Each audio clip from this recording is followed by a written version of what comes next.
Hi hello good morning welcome to Kaizer news. మనందరికీ తెలిసిందే గత కొన్ని రోజులుగా తెలంగాణలో జరుగుతున్న బండి భగీరథ్ ఇష్యూ. నిన్న ఏదైతే బెయిల్ పిటిషన్‌కి అప్లై చేశారో అది ఈ రోజు విచారణకు రానుంది. అదే కాకుండా నిన్న జడ్జిలు ఏమని చెప్పారంటే ఏదైతే అమ్మాయి వయసు మీద చాలా రకాల ఆరోపణలు వస్తున్నాయో ఆ వయసుకు సంబంధించిన నిజ నిర్ధారణలేంటో ఈ రోజు కోర్టుకి సబ్మిట్ చేయాలని బండి భగీరథ్ తరపున న్యాయవాదులకు వినిపించారు. సో ఈ రోజు వరకు ఉన్న అప్డేట్స్ అవి.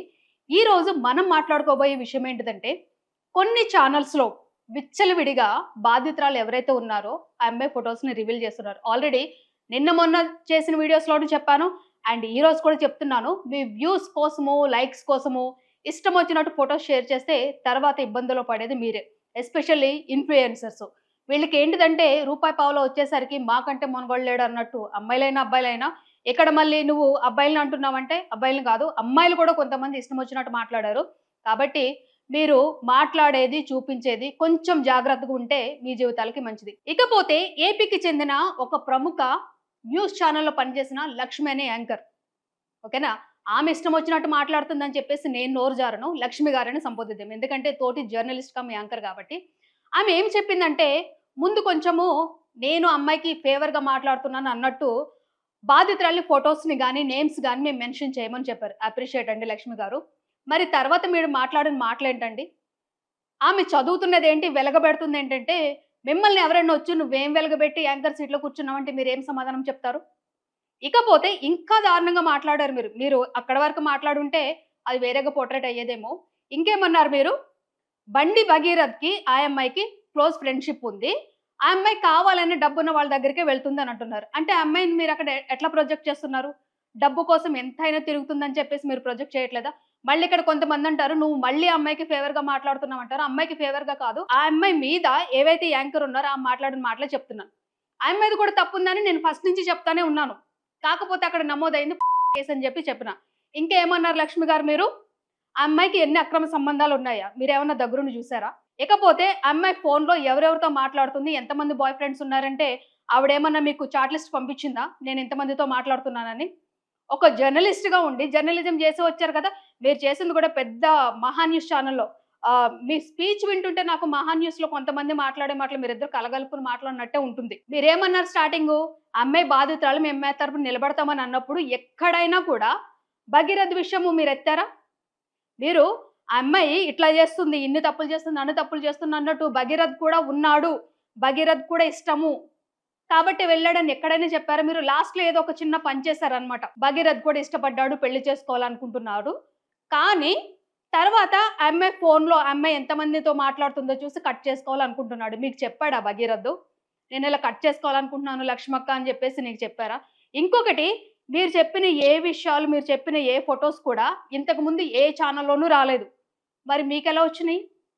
మళ్ళీ ఏమంటున్నారు? మిగతా ఛానెల్స్ అమ్ముడుపోయాయి. నేను మాత్రం అమ్ముడు పోలేదు అని అంటున్నారు. Very good. మీరు అమ్ముడు పోలేదు. కానీ నా డౌటు ఎస్పెషల్లీ నా డౌట్ ఏంటిదంటే, మీ చేతికి మాత్రమే ఎలా వచ్చాయవవి? సోషల్ మీడియాలో ఎక్కడ రాలేదు. మీ ఛానెల్ వచ్చిన తర్వాతనే మిగతా ఛానెల్‌లొచ్చినియి. ఈ ఒక్క పాయింట్ సరిపోదా? మీరు వాళ్ళకి క్లోజ్‌గా ఉన్నారో లేదో? బండి భగీరథ్ వాళ్ళకి. ఇంకొక విషయం లక్ష్మి గారు ఏం చెప్పారంటే, మొయినాబాద్ ఫార్మ్ హౌస్‌కెళ్తుంది, డ్రైవింగ్ చేస్తుంది అని అన్నారు. ఆ అమ్మాయి ఒక్కతే ఉందా కార్‌లో? పక్కన భగీరథ్ లేడా? ఇద్దరూ కలిసెళ్లారని చెప్తే ఏమవుతుంది మీకు? లేకపోతే ఆ అమ్మాయి ఒక్కతే ఎందుకెళ్తుందని అంటున్నారు? ఇంకొకటి ఏమన్నారంటే, ఆ అమ్మాయి అంత నైట్ పూట ఎళ్తున్నప్పుడు తల్లిదండ్రులు ఏం చేస్తున్నారన్నారు. నేను కూడా ఈ క్వెషన్‌కి ఏకీభవిస్తాను. ఈ సొసైటీలో ప్రెజెంట్ కాలంలో ఏంటిదంటే, కొంతమంది పాష్‌గా ఉండే తల్లిదండ్రులు వాళ్ళ పాష్‌నెస్ కోసమో, లేకపోతే ఇది మేమివ్వకపోతే, మేమిప్పించకపోతే, మేము నో చెప్తే మా పిల్లలు ఏమైపోతారో అన్న భయమో ఏమో తెలీదు గానీ, విచ్చలవిడిగా వదిలేస్తున్నారండి ఈ విషయంలో మాత్రము. కాబట్టే కొన్ని బార్స్ దగ్గర చూసినా, ఎక్కడ చూసినా ఎస్పెషల్ పబ్బుల్లో ఈ సిటీ కల్చర్‌లో పబ్బుల్లో 15 సంవత్సరాల నుంచి ప్రతి వాడు పబ్బుల్లోనే ఉంటున్నాడు. ఎయిత్ క్లాస్ నుంచి, సెవెంత్ క్లాస్ నుంచి, నైన్త్ క్లాస్ నుంచి వాడికి గాంజా దొరుకుతుంది. ఇది ఓన్లీ బాధితురాలే కాదు, అందరూ చేస్తున్న విషయమే. ఇక్కడ ఎస్పెషల్లీ లక్ష్మి గారు ఏం చెప్పారు, ఆ అమ్మాయి డ్రైవ్ చేసుకుంటూ వెళ్తుంది. అప్పుడు పోలీసులు కనిపించలేదా అనంటే, ఇక్కడ కూడా పోలీసుల వైఫల్యం ఉంది. ఆ అమ్మాయి డ్రైవ్ చేస్తున్నప్పుడు పోలీసులు కల్పించలేదంటారా? లేక ఆ అమ్మాయి పక్కనున్నది బండి భగీరథ్ కాబట్టి అని చెప్పేసి వదిలేసారా మీరు? ఇంకొకటి ఏదో బార్‌కెళ్ళింది అని ఎస్పెషల్‌గా బార్ పేరు కూడా చెప్పారు. మేబీ ఆ డీటెయిల్స్ అన్నీ ఖచ్చితంగా మీకొచ్చినియి అని చెప్పేసి నేనంటున్నాను. అక్కడ ఆ అమ్మాయి తనొక్కతే ఎళ్ళిందా? భగీరథ్‌తో పాటు ఎళ్ళిందా? అది కూడా మాట్లాడితే మంచిగుండేది కదా మీరు. ఇకపోతే ఫైనల్గా ఈమె ఏం చెప్పిందంటే వాళ్ళిద్దరూ ఇష్టపడ్డారు, ప్రేమించుకున్నారు. మీరే చెప్తున్నారు. వాళ్ళు ఇష్టపడ్డారు, ప్రేమించుకున్నారు కాబట్టి వాళ్ళ పేరెంట్స్ కూడా ఒప్పుకున్నారని మీరే చెప్పి, మళ్ళీ తప్పంతా ఆ అమ్మాయిదాన్ని నెట్టేయడం ఎంతవరకు కరెక్ట్ అండి లక్ష్మి గారు? తప్పు ఆ అమ్మాయిది ఉంది. ఆ అమ్మాయితో పాటు భగీరథ ఉంది. భగీరథే కదా ప్రేమించానని చెప్పింది. ఫైనల్‌గా మీరు మాట్లాడిన దాంట్లో నాకు అర్థమైంది ఏంటంటే, నాకు కాదు మాక్సిమం 90% మందికి అర్థమైంది ఏంటిదంటే, మీరు భగీరథ స్టాండ్ తీసుకుంటున్నారు. మీరు తప్పు అని చెప్పాల్సినప్పుడు ఇద్దరిది తప్పుంది దాంట్లో. ఒకరిదని నేను చెప్పట్లేదు. భగీరథది ఎంత తప్పుందో, ఆ అమ్మాయిది కూడా అంతే తప్పుంది. ఆ అమ్మాయి మైనర్ అని తెలిసిన తర్వాత కూడా భగీరథ్ పెళ్లి చేసుకుంటాడన్న నమ్మకంతో మైనర్ అన్న అమ్మాయిని భగీరథ్ మీద వదిలేయడము, భగీరథ్‌ని ఇంటికి తీసుకురావడము, భగీరథ్‌తో పాటు పుణ్యక్షేత్రాలకెళ్ళడం, అక్కడికి ఇక్కడికి తిరగడంలో కూడా ఆ పేరెంట్స్ తప్పుంది. ఇంకొకటి లక్ష్మి గారు మాట్లాడిన మాటలు మీరు ఇది వెంటనే వెనక్కి తీసుకోకపోతే తర్వాత బాధితురాలు తరపున గనక న్యాయం వచ్చిందనుకోండి, ఫస్ట్ ఎఫెక్ట్ అయ్యేది మీరే. ఎన్ని అక్రమ సంబంధాలున్నాయి, ఎంతమంది బాయ్ ఫ్రెండ్స్ ఉన్నారు, వాళ్ళ అమ్మా నాన్న ఆర్థికంగా చితికిపోయారు గాబట్టి డబ్బున్న వాళ్ళతోనే మాట్లాడుతుంది. అసలు మీరు ఏం చెప్పాలనుకుంటున్నారు సమాజానికి? మీరు ఆ అమ్మాయి ఫోటోస్‌ని రివీల్ చేయొద్దు. కానీ అమ్మాయి గురించి మాత్రం ఇష్టం వచ్చినట్టు నోటికి ఏదొస్తే అది నోరా లేకపోతే మోరీనా అని చూసుకోకుండా ఇష్టం వచ్చినట్టు మాట్లాడొచ్చు. ఎందుకంటే చేతిలో జర్నలిజం ఉంది కదా! మీకొక్కరికే ఉంది కాబట్టి, మీరొక్కరి మాటే నమ్ముతారు కాబట్టి, మీరు ఒక్కరి స్టాండే తీసుకోండి. మిగతా వాళ్ళు ఎవరైనా సరే అమ్మాయి తరపున మాట్లాడితే, మీరు అబ్బాయిల తరపున మాట్లాడరా? గొంతు చించేసుకుంటారా? అని అడుగుతున్నారు. ప్రతి ఒక్కరు కూడా మాట్లాడేది కేస్ గురించే మాట్లాడుతున్నారు. మీరు కొన్ని డేట్ ఆఫ్ బర్త్ చెప్పిన ప్రకారం ఎప్పటికీ ఆమె అమ్మాయే. కానీ మీరెక్కడా కూడా ఆమె అన్న విషయం మాత్రం తీసుకురాలేదు. ఆమె అతనితో తిరిగింది, ఇతనితో తిరిగింది. నేను ఇప్పటికి చెప్తున్నా ఆమె మీద కూడా తప్పుంది. ఇకపోతే నిన్న ఏదైతే ఇష్యూ జరిగిందో కోర్ట్‌లో మన నిరంజన్ రెడ్డి గారు తీసుకున్న ఒకే ఒక్క పాయింట్ కేస్ అంటేనే ఏజ్‌కి సంబంధించింది. ఒకే ఒక్క పాయింట్ ఆమె ఏజ్‌కి సంబంధించింది. అది కూడా ఏంటిదంటే నిర్మల్‌లో ఏదైతే ఒక యాక్సిడెంట్ జరిగిందని చెప్పుకున్నామో, దానిలో ఏదైతే ఆ అమ్మాయికి 15 ఇయర్స్, 17 ఇయర్స్ అని ఏజ్ మెన్షన్ చేశారో అది మాత్రమే ఇప్పుడు నిరంజన్ రెడ్డి గారు తీసుకున్నారు. దాని ప్రకారం ఇప్పటికే ఆ అమ్మాయికి దాదాపు 20, 21 సంవత్సరాలు దాటేసి ఉంటాయి. ఆ రోజు నిర్మల్‌లో ఎఫ్ఐఆర్ నమోదు చేసినప్పుడు పోలీసులు దేని ప్రకారం ఆ అమ్మాయి ఏజ్ 17 సంవత్సరాలని చెప్పి వేశారు. ఇకపోతే ఈ రోజు బాధితురాలు తల్లి ఒక ప్రెస్ నోట్ రిలీజ్ చేసింది. ఆ ప్రెస్ నోట్ ఏంటంటే ఇది బాధితురాలు తల్లి రిలీజ్ చేసిన ప్రెస్ నోట్ అన్నట్టు. మొత్తం 5 పేజెస్ ప్రెస్ నోట్ అనేది రిలీజ్ చేసింది ఆవిడ. బాధితురాలు తల్లి. మాకు భగీరథ్ ఎప్పుడు తెలుసు అన్న విషయం దగ్గర నుంచి స్టార్ట్ చేశారు. ఆవిడేం చెప్తుందంటే 2025 నుంచి మాత్రమే మాకు బండి భగీరథ్ తెలుసు. మొదట్లో స్నేహితుల్లాగొచ్చి మా కూతుర్ని మానసికంగా లోబర్చుకొని చదువుకోకుండా డిస్టర్బ్ చేశాడు అని అంటున్నారు. నేను వాళ్ళు కేసు పెట్టింది 2025 డిసెంబర్ 31న ఆమె మీద బలాత్కారం చేశారు అన్న ఒకే ఒక్క విషయం మీద కేసు పెట్టారు. ఆ కేసు తర్వాత జనవరి 2026లో వాళ్ళ మధ్య గొడవ జరిగినప్పుడు గతంలో భగీరథ్ తనపై పలుమార్లు లైంగిక దాడి చేశాడని, డిసెంబర్ 31కు నాపై మరోసారి అఘాయిత్యానికి పాల్పడ్డాడని మా కూతురు చెప్పింది కాబట్టి, తర్వాత మేము మా కూతురు తరపున పోరాడాలని చెప్పేసి కేసు పెట్టాలని నిర్ణయించుకున్నాము. ఏప్రిల్ 21ని మేము కేసు పెట్టాలని నేను అనుకుంటే, అప్పటి నుంచి మా మీద ప్రెజర్ స్టార్ట్ అయినాయి. ఏప్రిల్ 22న సంగప్ప అనే వ్యక్తి మా ఇంటికొచ్చి మీరు రండి మాట్లాడుకుందామని చెప్పిన తర్వాత, ఏప్రిల్ 23వ తారీఖున మేము బండి సంజయ్ గారి గురించి వెళ్ళాము. మా కూతురికి న్యాయం చేస్తారు అని అనుకుంటే, మా గురించి, మా కూతురు గురించి చాలా దారుణంగా మాట్లాడారు. దారుణంగా మాట్లాడి బెదిరించి పంపేశారు. అప్పుడు మాత్రమే మేము డిసైడ్ అయ్యాము నా కూతురు గురించి పోట్లాడాలని చెప్పేసి మే 8వ తారీఖున మేము పేట్ బషీరాబాద్ పోలీస్ స్టేషన్‌లో ఫిర్యాదు చేయడానికెళ్ళాను. అక్కడ పోలీసులు మేము ఎంత బ్రతిమాలినా సరే ఎఫ్ఐఆర్ పెట్టలేదు. తర్వాత మేము ప్రెజర్ చేస్తే మొదటి స్టేషన్ బెయిల్ వచ్చేలాగా వాళ్ళు కేసులు పెట్టారు. ఇంకా మేము ప్రెజర్ చేసిన తర్వాత మేము డైరెక్ట్‌గా కోర్ట్‌కి వెళ్తాము అని అన్న తర్వాతనే సెక్షన్స్ మార్చారు. ఇక్కడ ఈవిడ చెప్తున్న విషయం ఏంటిదంటే, మేము పేట్ బషీరాబాద్ పోలీస్ స్టేషన్‌లో ఉన్న టైంలోనే మా కూతురిపై కరీంనగర్ 2 టౌన్ పోలీస్ స్టేషన్‌లో బండి భగీరథ్ కేసు పెట్టాడు అని అంటున్నారు. ఇక్కడ నాకు కొంచెం డౌట్ ఉంది. ఎందుకంటే వీళ్ళు ఏదైతే కేసు పెట్టారో అది నైట్ జరిగిన విషయం. 6 గంటలకు వెళ్లి 1 గంట వరకు కేసు ఫైల్ చేయలేదని అన్నారు. కొన్ని వార్తల ప్రకారము బండి Bhagirath next day case file చేశాడు అతను. బట్ ఈవిడేం చెప్తున్నారు, మేము పోలీస్ స్టేషన్‌లో ఉండగానే కరీంనగర్ పిఎస్‌లో మా అమ్మాయి మీద కేసు పెట్టాడు భగీరథ్ అని చెప్పేసి చెప్తుంది. ఇంకొకటి మేము స్టార్టింగ్ నుంచి చెప్తున్నదే, ఒక తల్లిగా ఇక్కడ ఆమెను ఒక తల్లిగా చూద్దామండి. బాధితురాలు కేసు అది పక్కన పెడితే ఒక తల్లిగా చూసి ఆమె ఏమంటుందంటే, దయచేసి నా కూతురు ఫోటోస్ ఎక్కడ రివీల్ చేయొద్దని చెప్తుంది. నేను ఫస్ట్ పెట్టిన పోస్టర్ కూడా అది. ఇష్టం వచ్చినట్టు ఫోటోస్ రివీల్ చేస్తే రేపన్న రోజు మీరైనా నేనైనా మీ ఇంట్లో ఆడపిల్ల గాని, మా ఇంట్లో ఆడపిల్ల గాని ఫోటోస్ బయటికి ఎక్కడికన్నా వస్తే ఒక్కసారి ఎట్లా ఉంటుందో ఆలోచించుకుందాం. ఇంకొకటి ఏమంటున్నారంటే, ఈమె ఇక్కడ ఒక విషయం చెప్పింది. ఆ విషయం గురించి మాట్లాడదాము. నా కూతురు డేట్ ఆఫ్ బర్త్ గురించి అనేక వాదనలు వినిపిస్తున్నాయి. ఏదైతే కేసు నమోదైందో దానిలో ఎఫ్ఐఆర్ ప్రకారము నిష్పక్షపాతంగా విచారణ చేపట్టాలి అని చెప్పేసి అంటున్నారనమాట. ఇక్కడ కూడా ఆమె ఏదైతే మనం వయసు గురించి మాట్లాడుకుంటున్నామో ఆ వయసు గురించి ఇక్కడ ఉంది. ఇక్కడ నాకు కూడా కొన్ని క్వశ్చన్స్ ఉన్నాయి. ఆ క్వశ్చన్స్ ఏంటిదంటే, ఏదైతే బాధితురాలు ఉందో బాధితురాలకు సంబంధించి 2 బర్త్ సర్టిఫికేట్స్ మా దగ్గర ఉన్నాయి. నీ దగ్గరికి ఎలా వచ్చినాయి అంటే అన్ని సర్క్యులేట్ అయిన తర్వాత నేను తీసుకున్నానండి. అంతేగాని నాకు సపరేట్‌గా ఎవరు పంపించలేదు. అవేంటిదంటే, ఇది బాధితురాలు ఎవరైతే అని అనుకుంటున్నామో ఆమెకి సంబంధించిన బర్త్ సర్టిఫికేట్ 12 ఆగస్ట్ 2010. ఈ సర్టిఫికేట్‌ని ఇచ్చింది ఎవరంటే government of Telangana medical and health department birth certificate. హాస్పిటల్‌లో మనకు పిల్లలు పుట్టిన తర్వాత మన మున్సిపల్ ఆఫీస్‌లో మనం ఎలా అప్లై చేసుకుంటున్నామో వాళ్ళు ఇచ్చిన డేట్ ఆఫ్ బర్త్ సర్టిఫికేట్ ఇది. ఇంకొకటి ఏంటిదంటే, ఇది వచ్చేసి గ్రేటర్ హైదరాబాద్ మున్సిపల్ కార్పొరేషన్ మన జీహెచ్ఎంసీ వాళ్ళు ఇచ్చిన సర్టిఫికేట్. దీనిలో ఏముందంటే 12 ఆగస్ట్ 2008 డేట్స్ ఒకేలా ఉన్నాయి, కాకపోతే సంవత్సరాలు వేరేగా ఉన్నాయి. ఇక్కడ నా ప్రశ్న ఏంటిదంటే, అమ్మ మిమ్మల్ని కూడా అడుగుతున్నాను, బాధితురాల తల్లిని, మీరు 2 బర్త్ సర్టిఫికేట్లు తీసుకోవాల్సిన అవసరం ఏమొచ్చింది?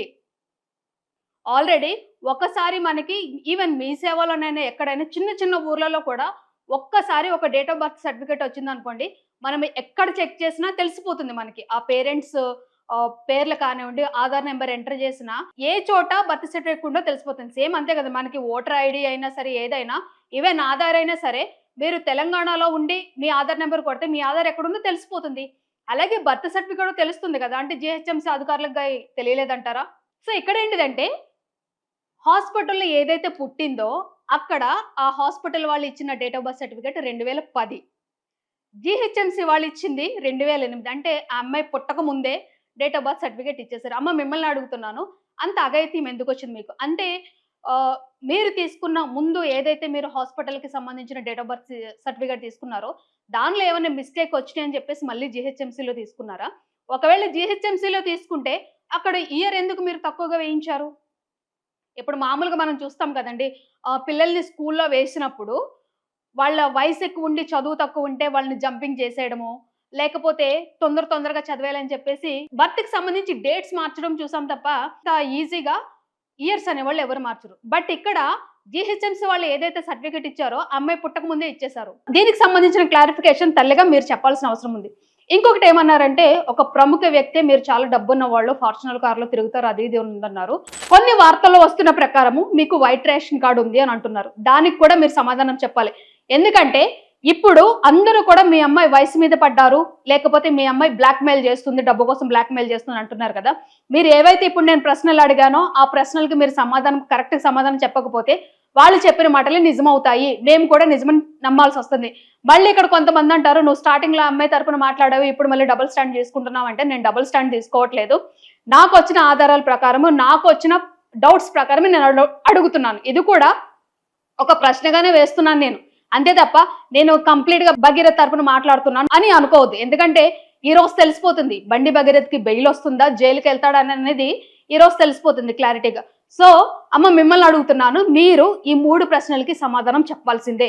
ఇంకొక లక్ష్మి అని చెప్పారు కదండి యాంకరు, ఆమె మీ మీద చాలా ఎలిగేషన్స్ చేసింది. మీరే కావాలని చెప్పేసి డబ్బున్న వాళ్ళతో ఫ్రెండ్షిప్ చేస్తున్నా సరే వాళ్ళ అమ్మ నాన్న ఏమీ మాట్లాడలేదని, మీ అమ్మాయి క్యారెక్టర్ గురించి చాలా అంటే చాలా నీచంగా మాట్లాడింది. దానికి కూడా మీరు సమాధానం ఇవ్వాల్సిందే. లేకపోతే తను చెప్పింది రేపు బయటికి వెళ్తుంది, రేపు కోర్టు తీర్పు వచ్చిన తర్వాత మీకు అనుకూలంగా వచ్చిన తర్వాత ఆవిడ చెప్పింది చాలా మందిలోకి వెళ్ళిపోతుంది. అప్పుడేం చేస్తారు మీరు? ఈ కోర్టులు కేసులు తీర్పులు రాకముందే ఒక తల్లిగా మీరు బయటకు వచ్చి అవి చెప్పాల్సిన అవసరం మీ మీద ఉంది. ఇంకొకటి, కొంతమంది ఇప్పుడు లక్ష్మి గారినే తీసుకుందాం, ఆవిడ ఏంటంటే కంప్లీట్ గా వన్ సైడ్ అయిపోయి అక్కడ మగధా న్యూస్ లో కూర్చుని జడ్జిమెంట్ ఇస్తుంది ఆవిడ. ఏమని? భగీరథ్ అనే తప్పు, అమ్మాయి తప్పు లేదు అని అంటున్నారు. అమ్మాయి తప్పు ఉందని మేము ముందు నుంచి చెప్తున్నాం, బట్ మీరు మాట్లాడింది కరెక్ట్ గా లేదు. మీరు చెప్పిన ప్రకారం అమ్మాయి మైనరే, కానీ మీరు మైనర్ తరపున ఉంటున్నారు. ఇంకొకటి ఏమంటున్నారంటే, చిన్న పొట్టి బట్టలు వేసుకుంటుంది, మన సంస్కృతి సాంప్రదాయాలకు విలువనివ్వట్లేదు అని అంటున్నారు. ఒకసారి సిటీకి వచ్చి చూడండి. సిటీకి వచ్చి చూసి రోడ్డు మీద అమ్మాయిలు ఎలాంటి బట్టలు తీసుకుంటున్నారు, ప్రతి ఒక్క అమ్మాయిని జుట్టు పట్టుకుని అడిగే ధైర్యం మీకుందా? అబ్బాయిలు కూడా, అబ్బాయిలేమో మొత్తం కప్పుకుని తిరగట్లేదు కదండి, పిచ్చిగా డ్రెస్సులు వేసుకున్న అబ్బాయిలు కూడా ఉన్నారు. మీరు అబ్బాయిల తరపున ఒకరితో పుచ్చుకుంటున్నారు కదా ఇప్పుడు, మరి అదే అబ్బాయిలను అడిగే ధైర్యం మీకుందా? మీరు కంప్లీట్ గా అబ్బాయిలనే ఒక ఎగ్జాంపుల్ తీసుకున్నారు.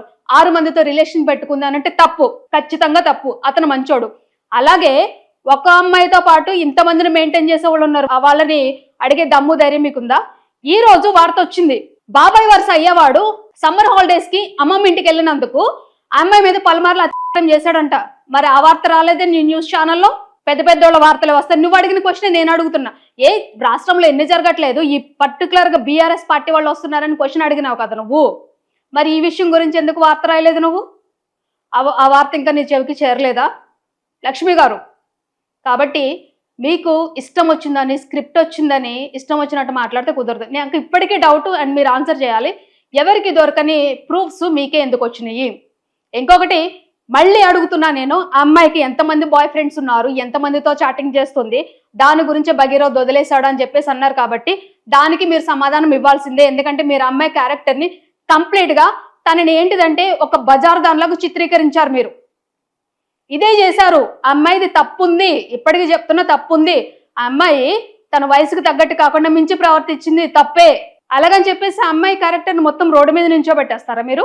సో ప్రతి ఒక్కరు జడ్జి అయిపోతారు అన్నట్టు. మీ మైండ్లో ఏదుందో దాని ప్రకారం జడ్జి అయిపోండి మీరు. ఇంకా మనకు సుప్రీంకోర్టులో ఉన్నారు కదండి ఈ రోజు తీర్పు చెప్పేవాళ్ళు, వాళ్ళందరినీ అమ్మ మీరు పక్కన కూర్చోండి అని చెప్పేసి మీరు వెళ్ళిపోయి కూర్చొని జడ్జిమెంట్ ఇచ్చండి. భగీరథ్ తరపు వాళ్ళు భగీరథ్కి జడ్జిమెంట్ ఇచ్చేయండి, బాధితురాల తరపు వాళ్ళు బాధితురాలకి జడ్జిమెంట్ తరపుని ఇచ్చండి. అప్పుడు ఎవడు కూడా లా చదవాల్సిన అవసరం లేదు.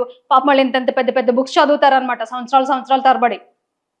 ఆ ఒక్కబోతలో ఉండి కోర్టులోన అంతమందిలో ఉండి వాళ్ళ దగ్గర నేర్చుకోవాలి, వీళ్ళ దగ్గర నేర్చుకోవాలని చెప్పేసి పాకలాడుతూ ఉంటారు కదా, వాళ్ళందరిని పక్కకు గంటేసి మీరు వెళ్ళి కూర్చుని జడ్జిమెంట్లు ఇచ్చేయండి.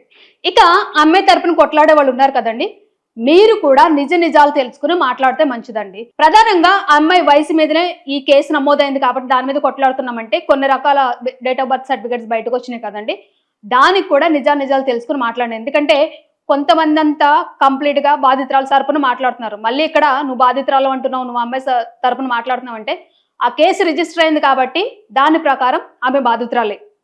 సో బాధితురాల తరపున మాట్లాడుతున్నారు. ఇంకొకటి భగీరథ్ తరపున మాట్లాడుతున్నారు. ఇక్కడ బండి సంజయ్ గారు అండ్ బండి భగీరథ్ చేసిన బిగ్ మిస్టేక్ ఏంటిదంటే, మీది తప్పు లేదు అని అన్నప్పుడు మీరు ఎందుకు వచ్చి పోలీస్ స్టేషన్లో లొంగిపోలేదు?